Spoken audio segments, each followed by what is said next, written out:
Now here's an explainer for Essential Question 2, version 10 in spring 2011.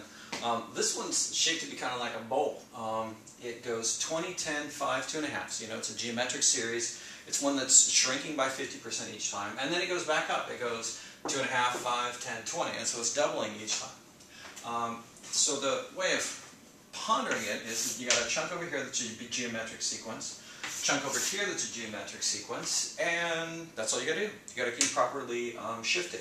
Remember, with geometric sequences, you don't have to start at 0. You start at something and then do a percentage change from there. It's a linear gradient where you commonly have to stack them on or hang them from constant series.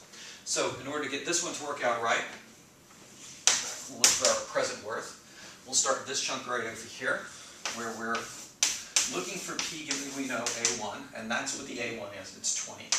Whatever the interest rate is, and the growth rate on this is because it's cutting in half each time, is negative 50%. The N is just a count, 1, 2, 3, 4 of them. And of course you know that you're going to have to time shift this guy, and the trick is this calculation in the numerator brings everything back to time period -1. The denominator moves it from -1 to 0, so that should be right. The second chunk over here starts at 2.5, so it looks for P, given that we know A1 has the same interest rate. The growth rate is 100%. You see it doubles each time. And the N is 1, 2, 3, 4. Of course, you're going to need some time shift, and the time shift on this should be 3. Because the numerator takes everything, brings it to time period 3, which is just before it starts, and the denominator brings it back.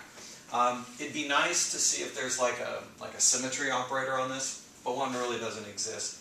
This should get you the present worth of this particular sequence.